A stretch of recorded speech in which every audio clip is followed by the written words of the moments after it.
Did you eat your breakfast? Good. Did you brush your teeth? Did you take a bath? Very good. Now, are you ready for our lesson for today? Okay, very ready. Kinakapamamaw ka na. Now, before I forget, I will just check your attendance. Okay, boys. Who's absent? Okay, very good. 100% boys is present. How about girls? Complete. Very good. Let's clap our hands. Everybody is present. Okay, now, before I will start my lesson for today, reminders. What are our classroom rules? Number 1, be prepared. Number 2, be safe. Number 3, be respectful. Number 4, if you want to answer, you raise your right hand and do your best. Okay, so our objectives for today's lesson, we will differentiate mass nouns from count nouns. And then we will identify mass nouns and count nouns in sentences. And then in the last part, at the end of this lesson, you can construct sentences using mass nouns and count nouns appropriately. Okay, so are you ready? Yes, yes. Okay, but first, we will have a quick review. And our teacher kung nakadungtong ba yun sa aking lecture yesterday. So, my question is, who can tell me what a noun is? Yes? Marifer? Okay, Namino gives you more really picture the hapon. And now is the name of a person, things, place, or idea. Very good, Marfer. Now, who can give me an example of a noun? Any hand? Yes? Tata?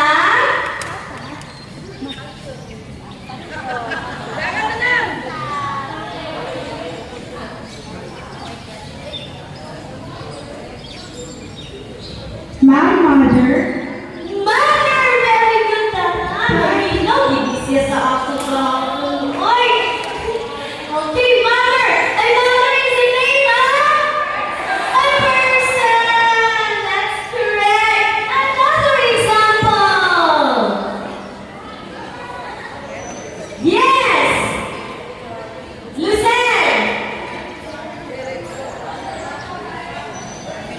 Wonderful. Waterfall!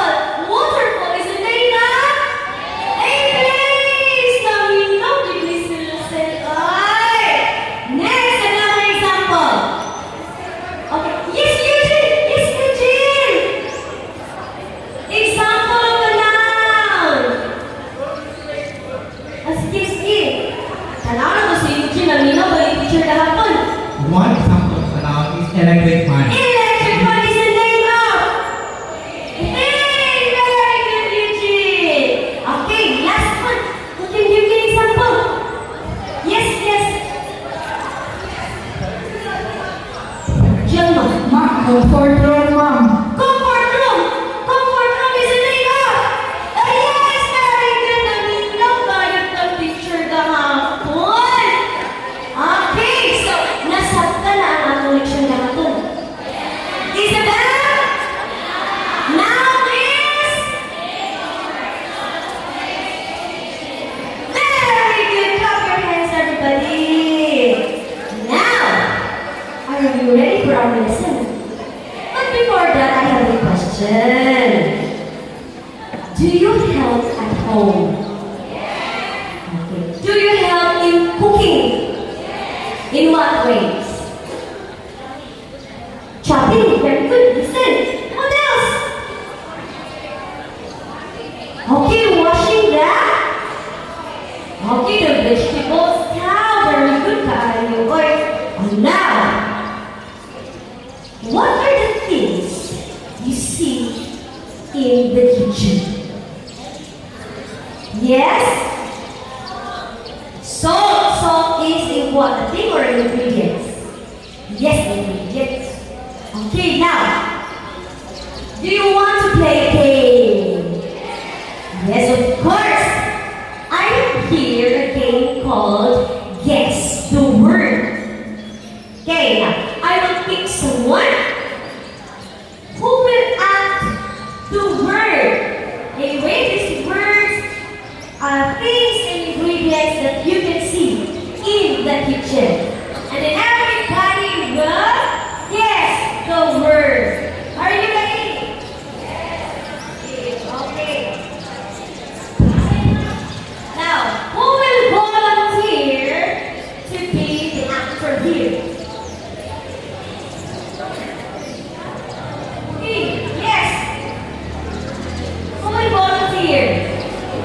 Okay, Ande. Sige din. Ande.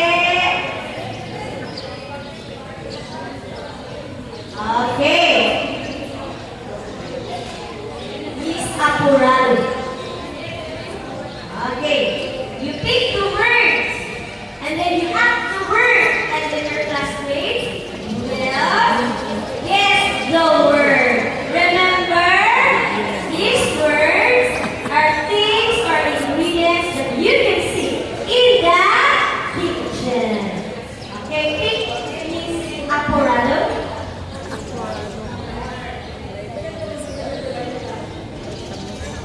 First word is ready one.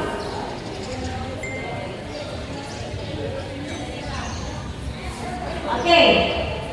Claudia will act the word. Are you ready? Okay, Clara, ready, set, action. Okay, come on. Sheila, come here, Sheila. Guess the word, Sheila. Very good, it's correct. Distinguished level. Sheila, here's your prize. Okay, next word.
I will let you read a short paragraph. So listen, everybody. Okay, this is Mona, by the way.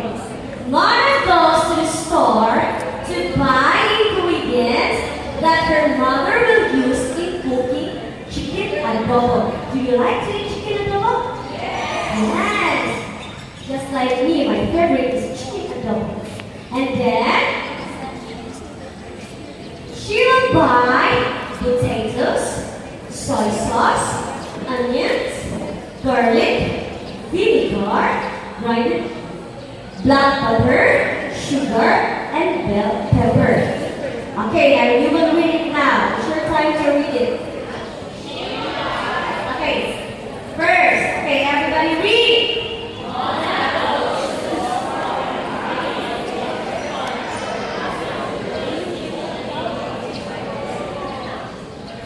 Okay, next.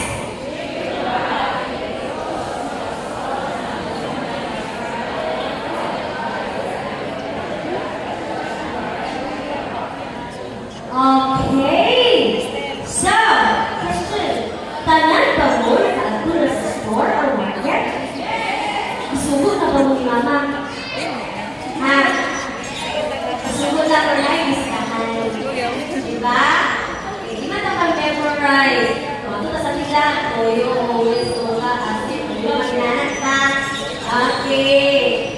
Now, the question is, what are the things or the items that Lola bought in the store? May kasi nakadungtong. Kung sige pandala ni mo, ipangkalit ni mo lang dito sa store. What's the first item? Yes. Yes, ma'am. Give me one item na ipalit ni mo na sa store. Potato, ma'am. Come here, come in front. Potato. Napalit pa si Mona sa potatoes? Okay, potatoes. Okay, Judith. Question ni Teacher Judith. Hold the potato, Judith. Okay, this is the potato now. Potato. So the question is, the potatoes, can you count the potatoes individually?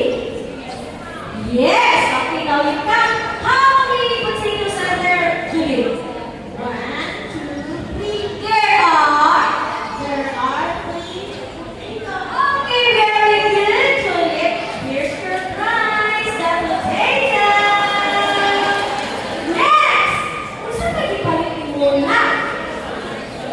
Yes, Inay.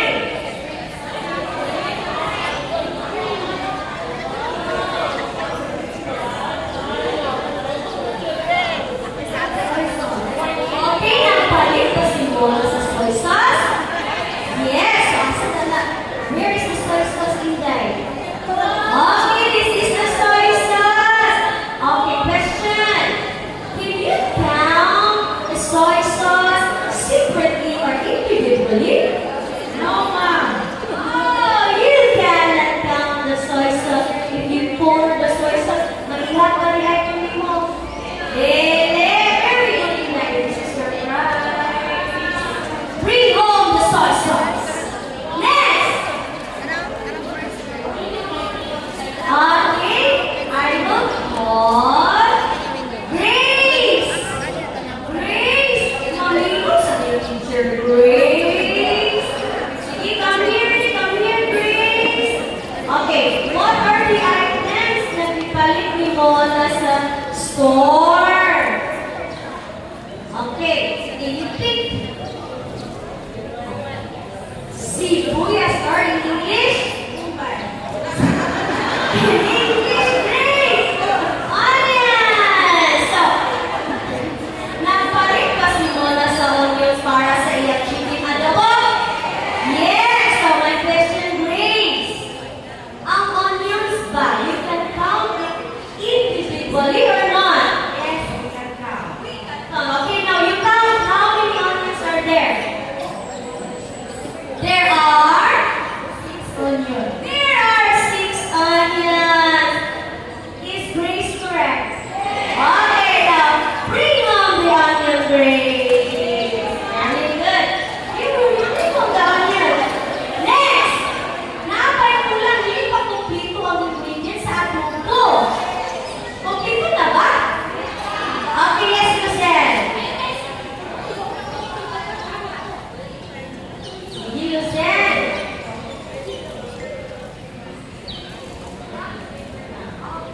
black pepper.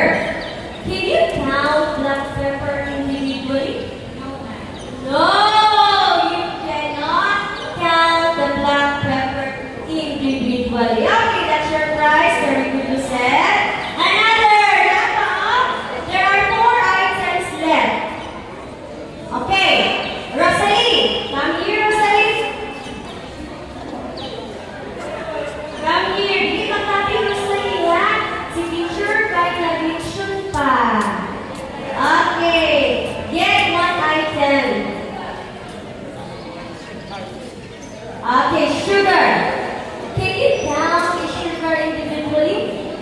Or you count sugar so many? Hey, so many! Is Rosalie correct? Okay, that's your prize! Very good, Rosalie. Next! 3 items left. Okay, Ariel, come here, Ariel. Come here. Okay, Ariel. Choose an item. Ingredients for chicken adobo. Okay, what is that? Curry. So you can count the curry individually or not? Yes, you can. Now you count it. There are. Okay, are you correct? Yes, and that's your prize, Ariel. What else? There are only 2 ingredients left. Will answer. Okay, Iris. Iris.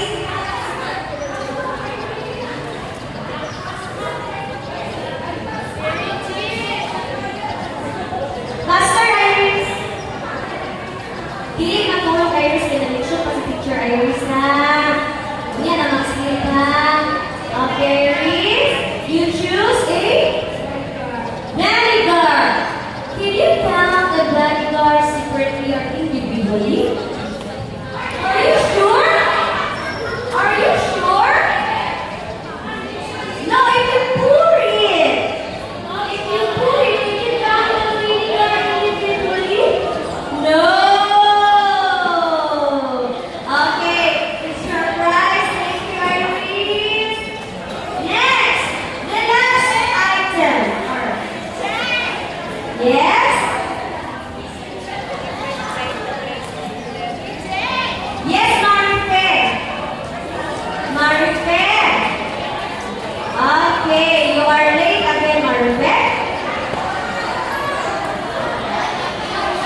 Or there are 2 Marife here. Okay, you are not the late, Marife. But okay, she will answer now. Okay, Marife, what is the last item?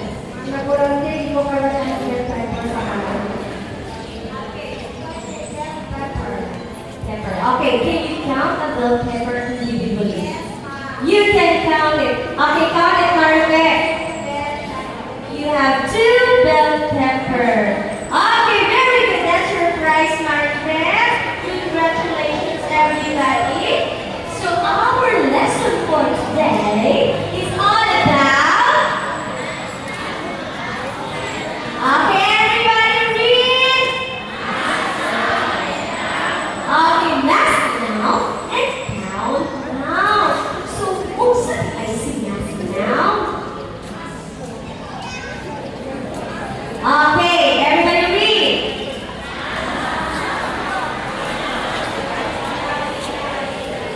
Okay, and mask now are nouns which cannot be counted separately or individually. Sa Bisaya, pagpili nato na maihap isa-isa kay daghan na kaayo. Okay? Now I will give you example. Okay, what is it? Bukas or rice.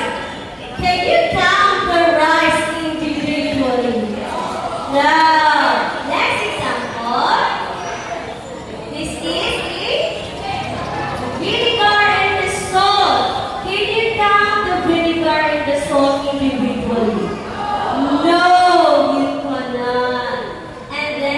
example is a soup. Okay, nakataon na ba ang soup? Okay. Now, maihap ba nato ang soup individually? No, yun ka na. So, sa'yo tawag na ito nila? Mass nouns. Very good, everybody. Now, let's proceed with that. Count now. So, what is the count now?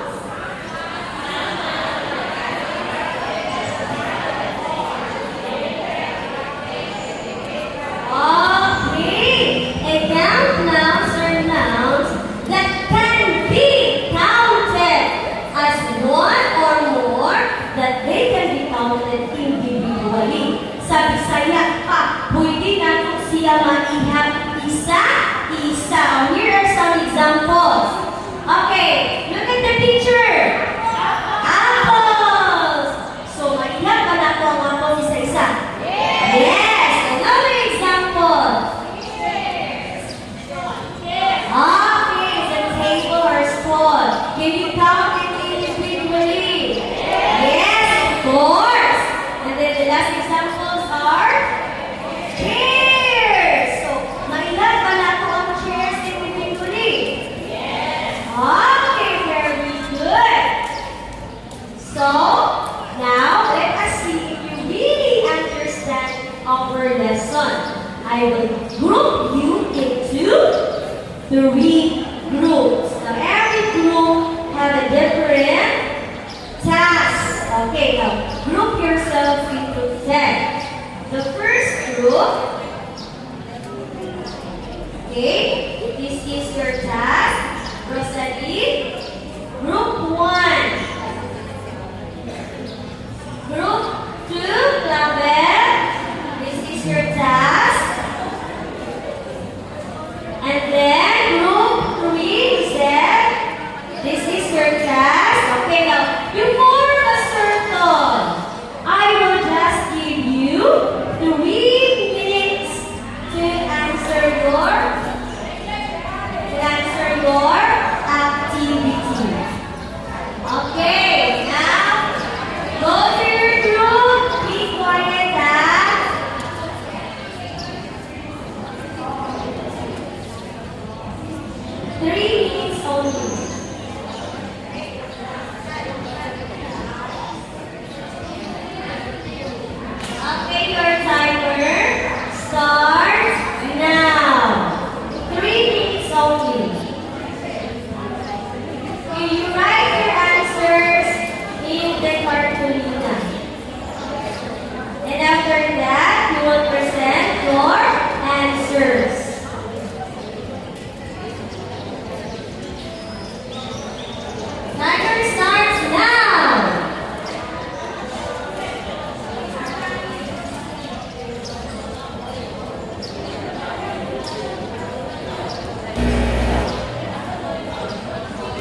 Sir Ernst, ikaw dali, Sir Ernst? Nasa taas lagi siya. Nataas, hindi siya mag-on kayo. Dulo.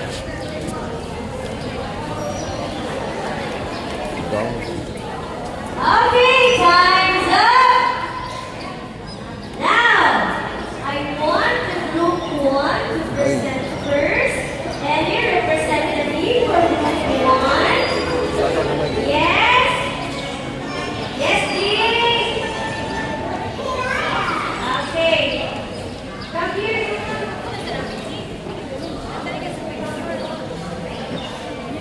Okay, our coach at group 1 turn.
of sugar. So, 3 ra.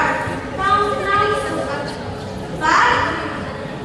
Butang ator. If the instruction or sa pagluto dato so you will just put 2 eggs. So countdowns siya, meaning to say, tomorrow we have eggs. Hindi ka palinggo para ang atong giluto, di masayog. Lamig ang atong giluto. Very good. Let's try to see if you really understand that lesson. So for activity number 2, okay, you read the following countdowns and last nouns. Point the countdown that doesn't belong to the group. So come here in front and i-point natin mo kung asa sa picture ang really akin sa grupo. Okay, now I have here chocolates. Who will answer the first one? Come here and point. Asa lagi ang wala na belong sa group? Yes. Just point. Down. Okay, this is so coffee and egg. Egg. So point. Ano na lang ang i-apin? Asa? Ano yung Marias? Kasi sa grupo. Okay, that egg, because the egg is countdown. Very good. Next. Who will answer? Another one just said yes. Arnold, come in front. Point. Which of the picture does not belong to the group? That Water. water, because water Mas now. has now. Correct. Another. Yes. Come in front. We have a vendor, a cup, and a patis. Who among the group doesn't belong? The cup, because the cup is a countdown. Very good, Rona. Next. Yes, Jen.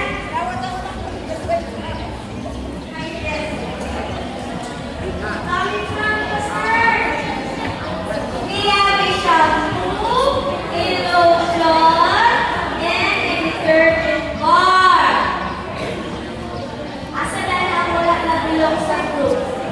Now, very good, the detergent bar.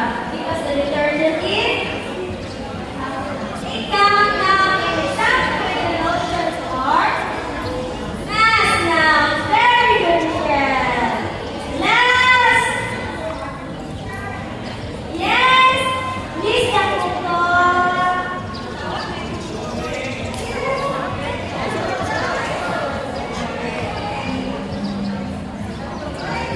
Okay, we have here lista po to. That's the first picture. Last time, and then the next one. And then the last one. Okay,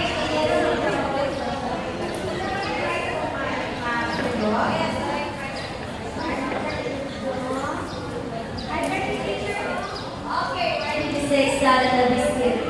What I come from our biscuit. Guys, it's a chocolate.